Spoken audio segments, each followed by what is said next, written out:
Writing proposals or grants, it can be hard enough just to get your concept down. But how you talk about your concept is just as important as the idea itself. When writing your application or proposal, it can be helpful to use a confident tone, known as affirmative language. A proposal is an application, but it also acts as a kind of contract with the gallery or curator. Affirmative language not only makes your writing clear and concrete, but it also implies a sense of assuredness and trust. So, what does this look like?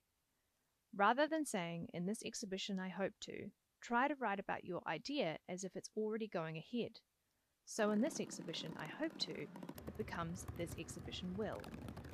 Other examples of how to use affirmative language are, "This artwork highlights," rather than "this artwork suggests," or "This series includes clay and drawing," rather than "This series may include 2D or 3D work." A simple change of tone relays a sense of confidence. Hopefully this will rub off on the reader. Correction, it will. Become an Art Room member and gain access to our extensive and ever-growing video library of artist talks, professional development, methods and materials, and on-demand life drawing.